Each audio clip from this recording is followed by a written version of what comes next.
O mundo assistia em choque em uma sessão extraordinária na madrugada de 1º de maio, o Congresso salvadorenho, onde Nayib Bukele tinha ampla maioria, votou pela destituição dos juízes da Suprema Corte, com uma votação esmagadora de 64 votos a favor e 19 contra. Em questão de horas, toda a Suprema Corte foi substituída. A mídia internacional gritou ditadura, ameaça à democracia, mas o que aconteceu depois calou os maiores críticos de El Salvador. O país que era conhecido por ser o mais violento do planeta agora tinha a menor criminalidade da América do Sul. E o próprio presidente de El Salvador, Nayib Bukele, mandou uma mensagem diretamente para Elon Musk. Para Trump fazer mudanças de verdade, os juízes corruptos precisam ser removidos. Sem isso, cada reforma será bloqueada nos tribunais. A mensagem viralizou rapidamente. Enquanto isso, no Brasil, o governo Lula infelizmente caminha na direção oposta e muita gente já começa a ficar revoltada e exige uma mudança drástica. O conselho de Bukele para Musk e Trump mostra uma verdade que o governo brasileiro se recusa a encarar. Nosso problema não é excesso de rigor, é um sistema que constantemente protege criminosos em vez de cidadãos comuns. E o contraste entre essas duas visões de mundo está prestes a mudar o cenário do mundo inteiro. O recém-impossado parlamento de El Salvador decidiu no sábado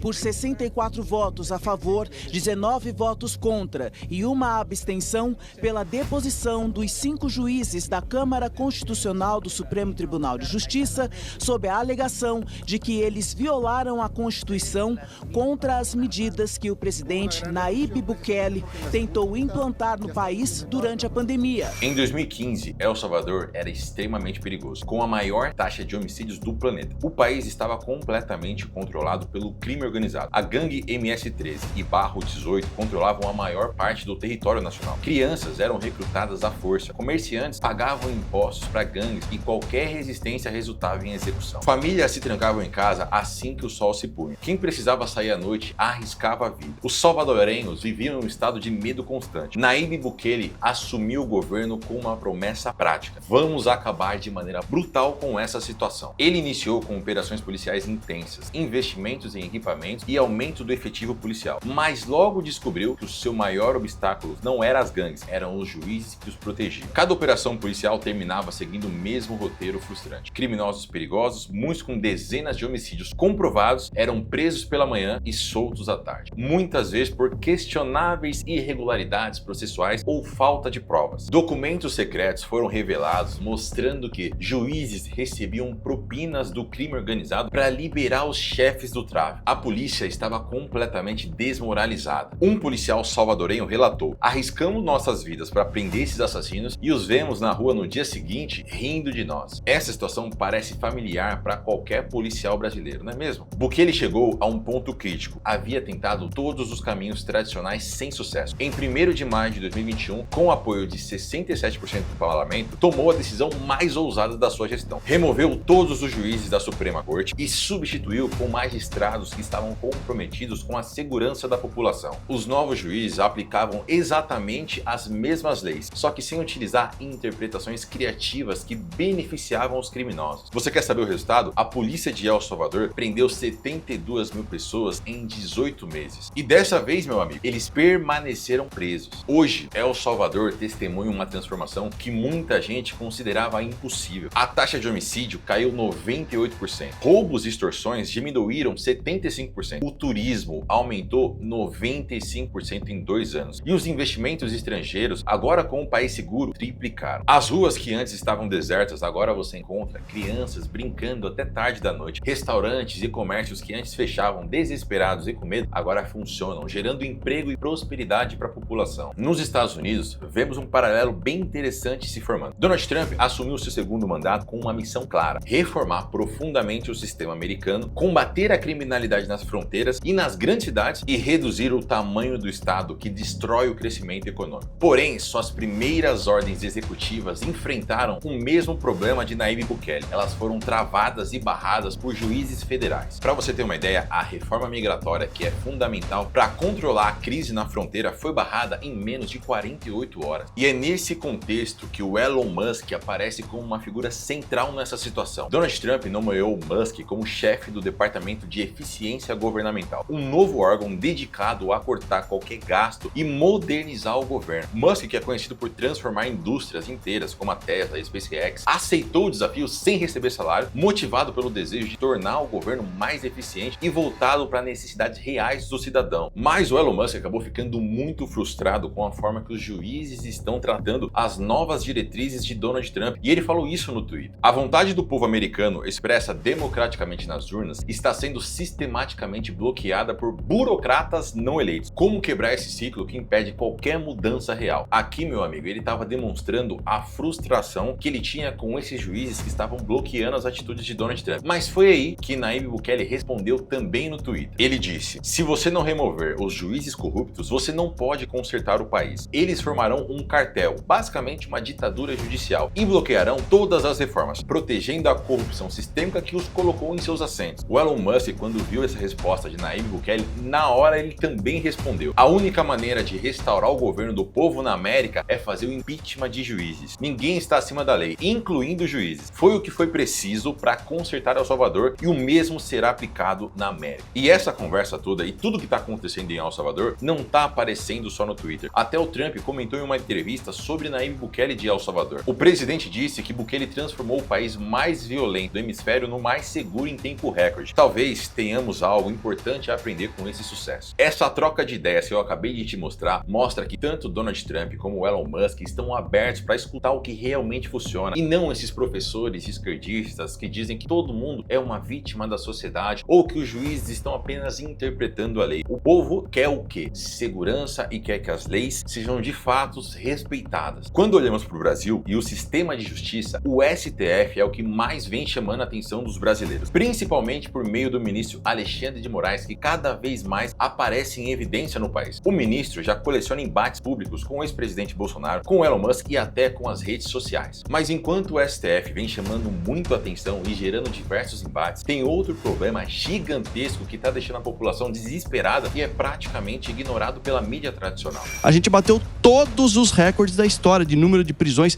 Foram mais de 208 mil criminosos presos.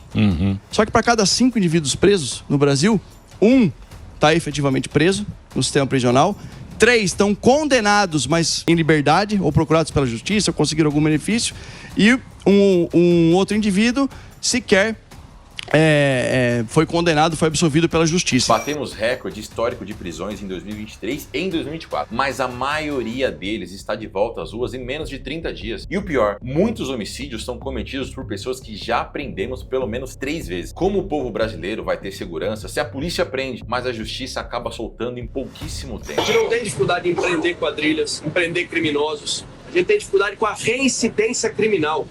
É normal, será, um país que prende 14 vezes o mesmo indivíduo pelo mesmo crime grave? O governo precisa urgentemente resolver esse problema com a justiça brasileira se ele quiser de fato trazer segurança para a população. Mas enquanto El Salvador avança e os Estados Unidos consideram mudanças estruturais, o Brasil, sob o comando do governo Lula, caminha na direção oposta. O contraste não poderia ser mais claro ou mais preocupante. Em um discurso que chocou famílias de vítimas de violência, o presidente Lula declarou lá atrás que estava cansado de ver a polícia prendendo jovens apenas por furtar um celular. A palavra apenas mostra o quanto Lula está completamente desconectado da realidade. Roubar um celular de um cidadão brasileiro é algo muito, mas muito ruim. O celular hoje não é um item de luxo, é uma ferramenta de trabalho que contém dados pessoais, as suas redes sociais, os seus e-mails, as suas contas bancárias, é praticamente parte da vida da população. E quando você para olhar um Uber ou uma pessoa que trabalha no iFood, o celular hoje é praticamente o ganha-pão dessa pessoa. Mas o governo atual insiste nessa narrativa de humanizar o pequeno crime e deixa cada vez mais os criminosos à vontade e desmoraliza a polícia brasileira, que vê a impunidade crescendo no nosso país. Só para você ter uma ideia do nosso problema, enquanto Nayib Bukele prendeu um monte de gente que estava vinculada ao crime lá em El Salvador, o ministro da Justiça do Brasil já se disse preocupado que a nossa cadeia está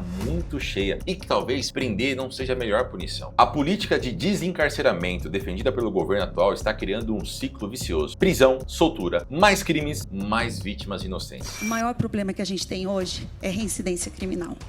Todos os bandidos, né, nos seus 99%, quando a gente faz a prisão, já tem passagem criminal. Aí vocês prendem e mandam soltar. Exatamente. O que a gente está vendo aqui é um confronto direto entre duas visões de mundo. Uma baseada em resultados concretos que levaram El Salvador a ser um país extremamente seguro. E uma outra visão que é baseada em ideologia, que defende a vítima, que problematiza a sociedade, mas não culpa o verdadeiro criminoso, e isso nunca funcionou em lugar nenhum. Bukele foi criticado internacionalmente por suas medidas, mas quando questionado sobre essas críticas, respondeu com uma pergunta simples. Eles me chamam de ditador, mas meu povo está seguro pela primeira vez em décadas. O que você escolheria? Ser chamado de ditador ou trazer segurança para sua população? E aí, meus amigos, é essa pergunta que a gente tem que fazer aqui no Brasil. Até quando a gente vai sacrificar a vida da população de bem, que trabalha, que estuda, que luta para crescer na vida, em troca de proteger criminosos que não estão nem aí para nossas leis? Mais uma vez, comparem os números. El Salvador reduziu sua taxa de homicídio em 98%, enquanto o Brasil permanece como um dos países com o maior número de homicídios do planeta. Em São Paulo, apenas 8% dos homicídios são solucionados. O resto, meus amigos, é muito difícil você saber quem foi que cometeu o homicídio. No Brasil, a maioria dos presos são reincidentes. O sistema claramente não consegue reabilitar. El Salvador tinha presídios superlotados, controlado pelo crime organizado, e hoje tem o sistema prisional mais eficiente da América Latina. A experiência de El Salvador demonstra uma verdade que o governo Lula não quer ver. O problema não é a falta de dinheiro, não é a falta de cadeia, nem a falta de policiais. O problema está no sistema judicial, que muitas vezes facilita a vida do criminoso e coloca a vida da população em risco. E o conselho que o Nayib Bukele deu para o Elon Musk implementar no governo Trump deixa muito claro que, se você quiser de fato proteger a sua população, você precisa brigar com quem está travando essa evolução. E se você acha que tudo isso é só conversa, presta atenção. O Nayib Bukele já tinha dito para Donald Trump que El Salvador aceitaria presos que não são salvadorenhos de outros países na prisão de El Salvador, que é considerada a pior do planeta. Trump achou bem interessante, só que quando ele disse que faria isso com presos nos Estados Unidos, a justiça na hora barrou. Sabe o que o Trump fez? Ele mandou os presos venezuelanos mesmo assim, ignorando a ordem da justiça. Então, quando Nayib Bukele fala que Trump tem que bater de frente com os juízes, Trump mostra que começou a ouvir esse conselho de Nayib Bukele. Sabendo de tudo isso, o Brasil precisa fazer uma escolha. E quando eu falo Brasil, eu não tô falando só do governo Lula, porque sinceramente é muito difícil você esperar que o governo Lula trate a segurança pública como algo extremamente importante. Eu tô falando de você, brasileiro, porque se no ano que vem, quando a gente vai escolher um novo presidente, você votar numa pessoa que diz que tá preocupado que alguém tá sendo preso porque furtou o celular ou que quer humanizar o crime, desculpa, mas você merece a insegurança desse país. Não dá mais pra gente aceitar insegurança como algo normal. Hoje, onde eu moro em São Paulo, eu tenho medo de sair na rua, de fato. Eu tenho medo e eu vejo toda hora alguém sendo assaltado, porque não existe segurança de fato. E a pessoa que tá assaltando já foi presa 1, 2, 3, 20 vezes e volta pra rua. O que você prefere? Algo como El Salvador, onde o preso, quando é preso, ele não sai mais. Principalmente quando o crime é bem pesado. O cara que cometeu um crime pesado, ele vai dar adeus pra vida com a sociedade. O cara que cometeu um pequeno crime, um crime que o Lula quer humanizar, esse cara também vai se lascar, porque lá em El Salvador, além de ser preso, o cara começa a trabalhar. Por que ele trabalha? Porque Nayib Bukele deixa claro que lá o povo não vai ficar pagando pra preso ficar comendo e fazendo festa dentro da cadeia. Muito pelo contrário, o preso tem que pagar pelos custos que ele gerou na sociedade, os prejuízos por ter aterrorizado a população, e vai pagar também pela comida que ele tá comendo na cadeia. Mesmo que El Salvador seja um país pequeno, vamos comparar. Você tem o Brasil, que tem uma situação péssima, e você tem o pequeno El Salvador, que mudou praticamente o futuro de toda uma população. E agora isso está sendo aberto para o mundo inteiro. Entenda, Donald Trump, que hoje comanda a maior economia do planeta, viu aquilo como algo positivo e pretende implementar muitas coisas que aconteceram em El Salvador para melhorar a segurança dos americanos. Por que o Brasil não pode aprender com isso? Por que o Brasil não pode começar a olhar para os direitos humanos das pessoas humanas e não direitos humanos para pessoas que cometem crimes não humanos?